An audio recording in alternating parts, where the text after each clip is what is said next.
Ciao l'ami, troisième partie sur l'île de Vancouver. On continue de se faire mal aux yeux. D'ailleurs, c'est pour ça que j'ai des lunettes, parce que j'ai une petite inflammation. Ça, on s'en fout. C'est belle plage, belle forêt. Qu'est-ce qu'il y a d'autre? Oui, ouais, enfin, il n'y a que des belles choses. Des spots incroyables, évidemment. Ah oui, on tombe dans un trou avec l'ami. Ça, c'est moche.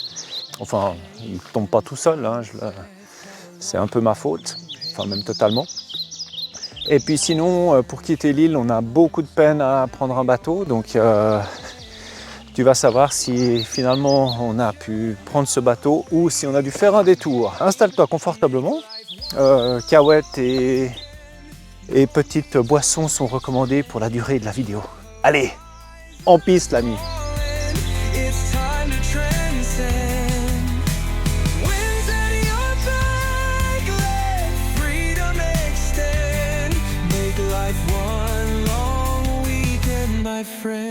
Alors ces spots incroyables ne sont pas forcément accessibles depuis le bord d'une grande route. Et on est content d'avoir l'ami avec nous qui nous emmène dans des pistes des fois chaotiques, mais pas toujours. Hein. Parfois on rebrousse chemin parce que la piste dont le GPS nous disait que ça passait, et depuis elle passe plus quoi. Pour différentes raisons, ça peut être des travaux forestiers. Ça peut être des erreurs de carte, de lecture de carte aussi, ça arrive. Mais toujours est-il que le pays offre tellement d'opportunités pour se poser à plein d'endroits que même les spots qui sont pas incroyables sont pas désagréables. On commence notre petite tournée du Nord par les chutes Elk, proche de Campbell River. Cette petite chute de 25 mètres, accessible par une belle balade en forêt. Une femme tronc. Le haut des chutes d'Elk.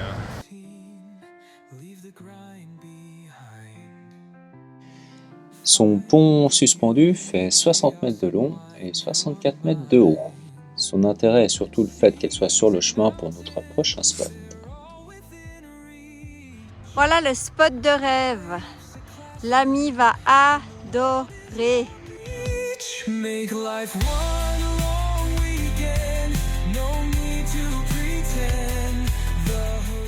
Alors là, avec l'aide du camion allumé, ça permet d'avoir de l'air pour gonfler paddle, canoë. Encore un matin. Faudrait que je plonge. C'est un peu... Non, mais tu vas pas faire ça. Il a pêché son hameçon caché sous une pierre. Alors c'est quoi cette recette? C'est le tutti frutti. Tutti. Tu mets les restes du frigo, tu mélanges tout, c'est généralement ce qu'il y a de meilleur. 3 petites tomates, un peu de crème, restant d'aubergine, restant spaghetti. On va arriver à faire quelque chose.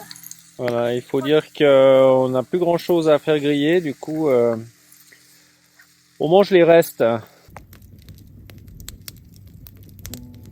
Au Canada, un camion transportant du bois peut transporter une charge variant de 27 à 60 tonnes maximum. Plus de 46 000 personnes travaillent dans le secteur de la foresterie et de l'exploitation forestière et on estime à plus de 600 000 emplois concernés directement et indirectement, dont Myriam attachée au tri de sciure.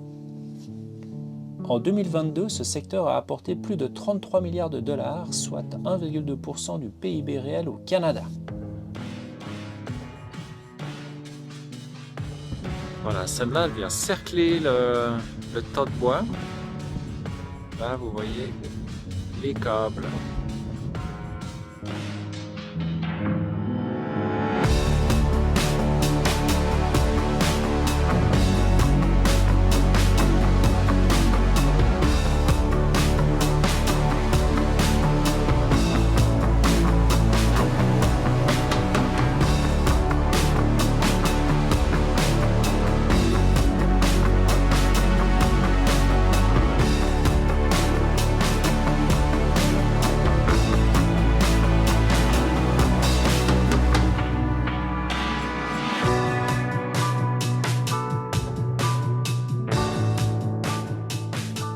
Là, on descend voir des espèces de grottes. Alors ici, ça a été un peu rafistolé de partout. Et là, bah ouais, c'est pas un super état. Je sais pas si on va pouvoir aller jusqu'au bout. Voilà, on a Zora l'exploratrice. L'intérieur de la grotte. Alors, je t'éclaire un petit peu. Voilà, ça va pas très très loin.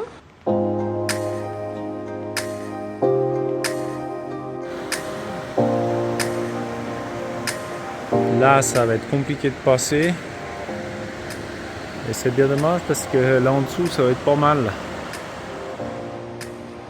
Un enchevêtrement de bois, de pierres, de rochers, de la mousse qui a poussé dessus.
Baie de Telegraph Cove, et là c'est l'emplacement du musée qui a brûlé. Beaucoup de travaux et reconstruction.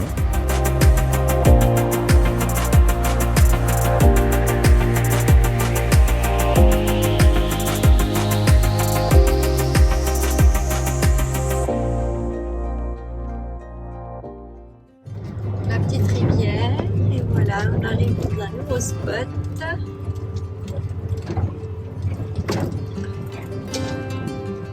Voilà. Tu vas dans l'eau, chérie? Ouais, on va se baigner. On va laver les amis. Je me dépasse parce que j'ai une saleté. Oh là là là. Non, mais c'est de la folie. Ça va pas être mal, ça. C'est de la folie. Bon, le problème, c'est qu'on se met. Eh bien, encore un spot de ouf gratuit. On est tout seul. Au bord d'un lac, on est au bord du Alice Lake. L'ami en piste va bien dormir ce soir.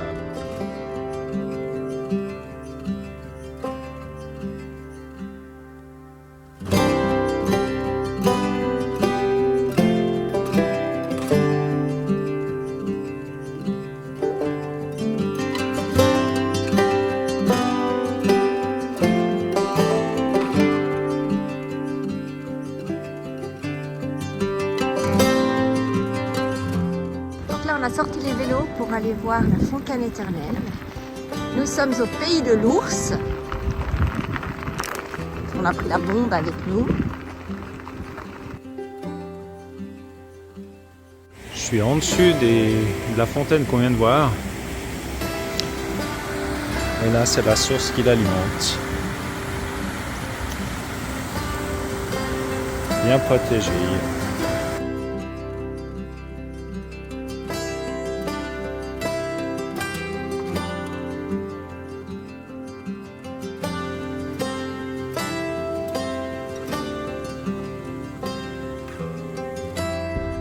Le bain du diable.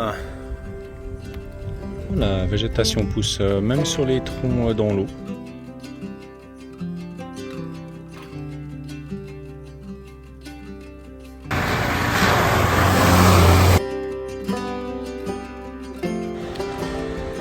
Side Bay. 50 km de piste pour arriver là. On a eu la pluie toute la matinée. Et on arrive là, il fait pas trop mal.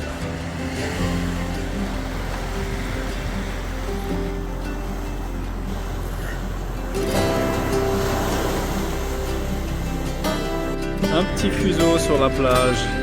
Nous on n'a pas passé là parce que là les rochers là-bas c'est très très mou et je pense qu'on ce serait bien enfoncé. Voilà, c'est malin pour garer son quad là-dessus. C'est pas beau ça comme piste.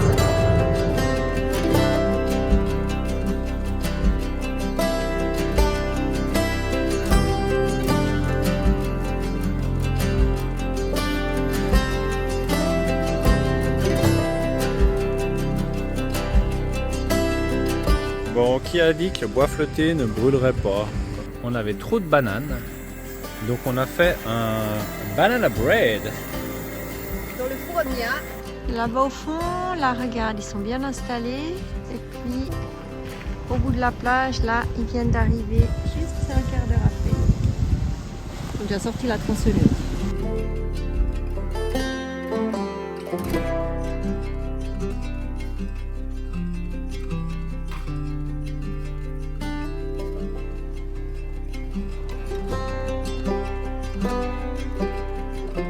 Au bout de cette plage, on s'est rendu compte qu'il y avait un sentier assez mal indiqué puis assez escarpé.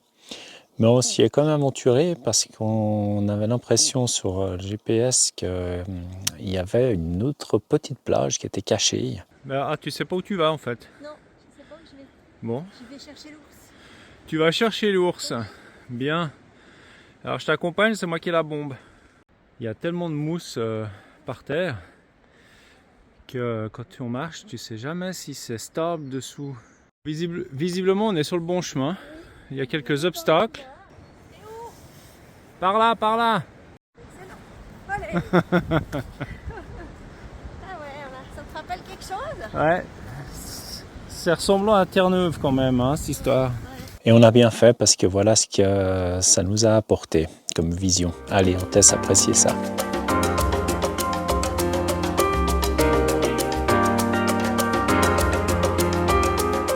Tous les jours, il y a quelque chose qui te surprend.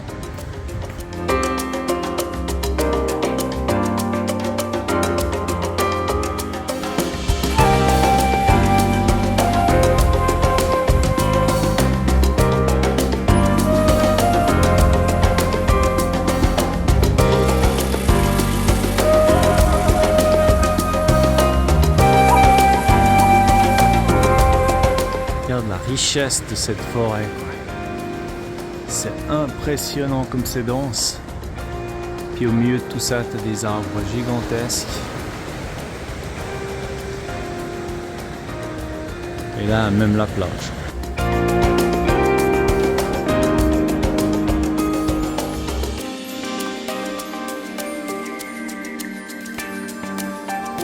C'est là où tu vois qu'on est quand même gros, hein, ça passe juste.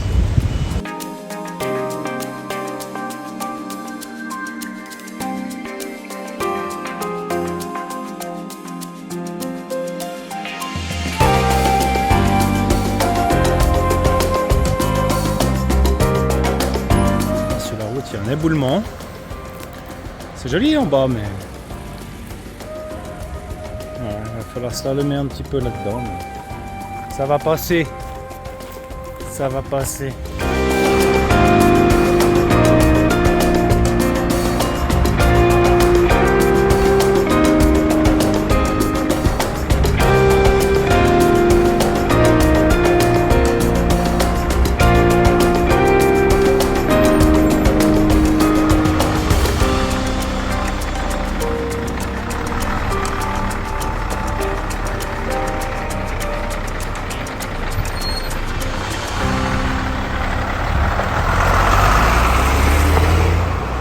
C'est toujours un peu la même chose, tu arrives en fin de journée, tu es un peu fatigué, tu es pressé, tu trouves le bon spot, tu te dis ouais, ça va jouer nickel. Tu prends des mauvaises décisions et puis tu n'es pas attentif à tous les dangers. Enfin, c'est des dangers, on s'entend, c'est un petit trou. On n'a pas vu qu'il y avait un trou, donc on va essayer de sortir le camion d'ici. Mais voilà, il était couvert de branchages sur toute la hauteur de la butte. Et, enfin, la butte, c'était une souche couchée. Et voilà, la roue a simplement, en tournant, elle n'a même pas passé dans le trou, c'est qu'elle a simplement glissé pour venir se poser. Donc, expérience de la dernière fois, plutôt que d'essayer à tout prix de sortir comme un grand bonhomme, on a pris le temps, on a bien réfléchi à comment faire. Bon, on a changé d'avis, du coup je crois qu'on va reculer avec le camion plutôt que d'avancer. Donc Alex il est en train de poser les cales. Voilà, dans ce genre de choses c'est toujours difficile, est-ce qu'il vaut mieux avancer, reculer? Voilà, donc là, maintenant on hésite, est-ce qu'on sort les plaques ou pas?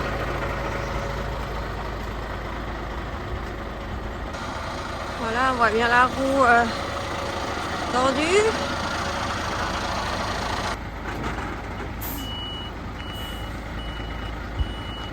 On serait peut-être sorti sans mettre la plaque, mais peu importe, l'essentiel c'était de sortir. Alors on est sur le chemin qui nous mène à St. Joseph Bay, du parking au bord de mer, et c'est un peu l'endroit le plus au nord-ouest où nous serons sur l'île. Ces forêts sont vraiment impressionnantes parce que elles sont très variées, même dans la même balade, souvent assez denses. Et du coup, il y a des moments où tu te surprends à t'imaginer ailleurs, enfin tu sais plus vraiment où t'es. Et puis c'est assez magique de se laisser transporter par son imagination et la laisser t'emmener là où elle a envie. Alors cet arbre nous fascine avec ses multiples troncs. En fait, on dirait que les racines poussent à l'extérieur. Regarde ça. Et tout ça pour finir ensemble. Enfin ensemble, on s'entend, mais celui du milieu, on dirait qu'il a pris les racines des autres. Et je me réjouis de voir cette plage parce qu'il paraît que c'est magnifique. Alors, découvrons ça ensemble.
Donc ce matin on était au même endroit, il n'y avait pas d'eau. Et là il est 4 h l'après-midi. Ça change tout. Aujourd'hui nous sommes au camping à Port Hardy, tout au nord de l'île de Vancouver. Voilà un mois qu'on y est, donc là gentiment on va s'en aller. Oh là là, on resterait bien encore plusieurs semaines tellement c'est beau. Là, on profite de faire la lessive parce qu'on croise les doigts pour pouvoir prendre le ferry demain pour aller à Prince Rupert. Si c'est pas possible, puisqu'on n'a pas de réservation, on est donc sur liste d'attente, eh bien on devra faire marche arrière et prendre la route. On croise les doigts, Myriam cherche un trèfle à 4, toi on en est. Voilà, ça c'est le véhicule de Florian et Johanna qu'on vient de rencontrer, petit et grand. Alors eux vont prendre le bateau, ils ont une réservation, donc c'est sûr. J'ai fait une première étape au BC Ferries, donc ils m'ont donné ça avec ma position 29, enfin notre position 29, et la destination souhaitée. Donc on laisse ça sur le pare-brise, quelqu'un va venir nous dire de nous mettre dans une certaine ligne. Et peut-être qu'on aura une chance de rentrer sur le bateau, d'embarquer. Donc là, la dame est venue nous dire qu'il fallait qu'on aille se mettre dans une queue, mais ça ne veut pas dire qu'on est pris. Tant qu'on n'est pas sur le bateau, en fait, la dame a dit c'est pas gagné. Bon, le bateau, c'est pas pour nous. On vient de venir nous dire qu'il n'y a plus de place. Donc on va passer par la route pour 1500 km. Campbell River et son centre de l'héritage maritime sont pires que nous ne pouvons pas aller marcher parce qu'il est fermé pour réparation. Et voici probablement le plus petit aquarium public du monde. Son port. L'aigle, qui est un peu l'emblème de la région. Le Big Rock. 50e parallèle. Pour une fois, on peut prendre une murale sans voiture devant. Dans ce cimetière des Premières Nations, il y a des sépultures qui datent de plusieurs siècles. Franchement, ce cimetière était beau, les totems bien préservés. Je vous filme ça parce que ça vaut des ronds. Donc là, on est à 5 minutes près. On va normalement monter dans ce ferry. Donc ça, c'est un Nanaimo pour retourner à Vancouver. 1h30 de traversée. On est un peu juste sur l'heure. Au pire, il y en a un qui repart dans 1h30. Mais la dame nous dit... Tout le monde est rentré. Tout le monde est rentré. Et la dame nous dit, c'est OK, on va payer. Donc, ça devrait être bon. Mais alors là, on est vraiment les derniers. Incroyable. 29, hein, il faut tourner. Ah. Donc, incroyable, mais oui, on rentre. Et on est les derniers. Et c'est OK. Bonjour les gars, on arrive. Planquez-vous. Alors, autant on n'a pas eu de chance hier. On était les derniers à rester sur le tarmac. Et là, on est les derniers à rentrer. Comme quoi, tout est OK. On quitte cette île, la tête remplie de souvenirs, un coup de cœur, vraiment. Oui, c'est encore une de ces places où on resterait bien plus longtemps, mais voilà, le voyage continue et on se dirige maintenant vers un autre territoire très sauvage qui est le Yukon, toujours sur la direction de l'Alaska. J'espère que cette vidéo t'a plu, malgré sa longueur. Nous, on se retrouve prochainement pour de nouvelles aventures. D'ici là, porte-toi bien. Ciao l'ami!